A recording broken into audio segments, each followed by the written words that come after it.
भाई बहन की शादी, यूपी की सामूहिक विवाह योजना में कुछ भी संभव है। क्या भाई बहन की शादी हो सकती है? ये सवाल सुनकर आप भी एकदम चौंक पड़े होंगे, लेकिन उत्तर प्रदेश में योगी आदित्यनाथ की सरकार ने ये कारनामा भी कर दिखाया है।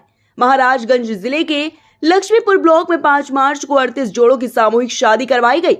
इसमें एक ऐसी महिला का भी रजिस्ट्रेशन करवाया गया जिसकी शादी पहले ही हो चुकी है और उसका पति कमाने के लिए बाहर गया हुआ था।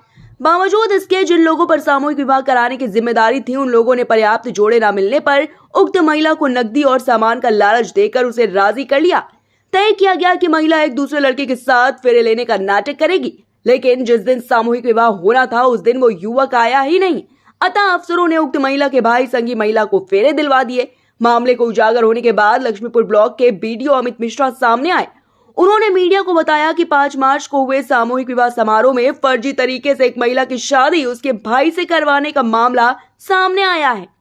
शुरुआती जांच के बाद दिए गए सारे सामान वापस मंगवा लिए गए हैं। अनुदान को रोकने की सिफारिश की गई है।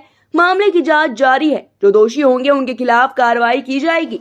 वहीं जिला अधिकारी अनुनय झा ने इस बारे में जानकारी न होने की बात कही है। 3 साल पहले बिल्कुल इसी तरह का मामला फिरोजाबाद जिले से भी दोस्तों सामने आया था, जहां 11 दिसंबर 2021 को 51 जोड़ों में एक भाई बहन की शादी भी करवा दी गई थी।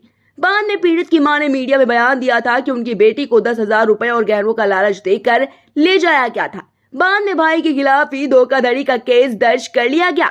इस साल 11 मार्च 2024 को झांसी जिले के बुंदेलखंड महाविद्यालय में मुख्यमंत्री सामूहिक विवाह आयोजन में 96 जोड़ों की शादी करवाने का दावा किया गया, जहां कई फर्जी जोड़ों ने फेरे लिए जबकि कुछ ने अपने हाथों ही जयमाल पहन ली। इसी तरह बलिया जिले में 25 जनवरी को 568 जोड़ों की शादी करवाने का दावा किया गया। बाद में दर्जनों जोड़े फर्जी पाए गए थे और उन्हें पैसे देकर विवाह के लिए राजी किया गया था, जहां सैकड़ों दुल्हनों ने बिना दूल्हे के ही फेरे लिए थे और खुद से अपनी मांग भी भर ली थी और खुद से जयमाल भी पहन लिया। इस घटना का वीडियो सोशल मीडिया पर खूब वायरल हुआ था और इसी तरह 27 फरवरी को झांसी के पॉलिटेक्निक कॉलेज में 132 जोड़ों का विवाह करवाया गया था। दूल्हा नहीं आने पर लड़की की शादी उसके जीजा से करवा दी गई, जो कि पहले से ही शादीशुदा था और उसके 2 बच्चे भी थे। दोस्तों, गौरतलब है कि मुख्यमंत्री सामूहिक विवाह योजना के तहत सरकारी खजाने से गरीब घर की लड़कियों की शादी करवाने का दावा किया जाता है। समाज कल्याण विभाग इन सामूहिक शादी कार्यक्रमों का आयोजन करता है। इस आयोजन के तहत एक युगल पर 51,000 रुपए खर्च किए जाते हैं, जिसमें 35,000 रुपए वधु के खाते में अंतरित किया जाता है और 10,000 रुपए का उपहार सामग्री जैसे कि बिछिया, पायल, बर्तन आदि वर वधु को प्रदान किया जाता है, जबकि 6,000 रुपए समारोह के आयोजन को भव्यता प्रदान करने के लिए किया जाता है। कुल मिलाकर उत्तर प्रदेश के मुख्यमंत्री सामूहिक विवाह योजना में नकली दूल्हे, नकली दुल्हनों और नकली फेरों के सहारे इस योजना में मिलने वाले पैसे को डकारा जा रहा है। इस योजना के तहत ऐसे जोड़ों को बैठा दिया जाता है जो पहले से ही शादीशुदा और बाल बच्चों वाले होते हैं। खुद मुख्यमंत्री योगी आदित्यनाथ सामाजिक धारा से कटे हुए व्यक्ति हैं। उन्हें नहीं मालूम कि गरीब से गरीब व्यक्ति भी अपनी बेटों की शादी अपने सामाजिक स्तर पर अपने जातीय समूह नात रिश्तेदार की मौजूदगी में करता है। वैकल्पिक तौर पर कोर्ट मैरिज और आर्य मंदिर में विवाह का विकल्प तो है ही, लेकिन इस तरह के विकल्प का इस्तेमाल केवल प्रेम विवाह करने वाले जोड़े ही अपनाते हैं, गरीब परिवार नहीं। और ऐसे में मुख्यमंत्री या उनकी सरकार ने ये कैसे सोच लिया कि सामूहिक विवाह का आयोजन करके वो गरीबों का भला कर रहे हैं।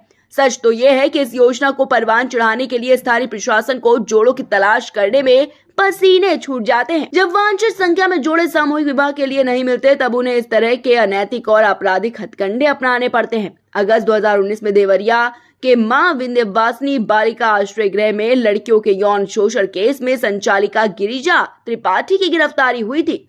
उस मामले में हमने ग्राउंड रिपोर्टिंग भी की थी। तब यह मालूम चला था कि शेल्टर होम की 9 लड़कियों की शादी उनकी उम्र से ज्यादा और अपंग लोगों से जबरन करवाई गई थी। गौरतलब बात यह है कि इन सभी लड़कियों की शादी मुख्यमंत्री सामूहिक विवाह योजना के तहत करवाई गई थी। स्थानीय देवरिया प्रशासन मुख्यमंत्री सामूहिक योजना के लिए बालिकाएं गिरिजा त्रिपाठी के शेल्टर होम से ले जाते थे और उनका विवाह कई बार जेल में बंद लड़कों से करवा दिया जाता था।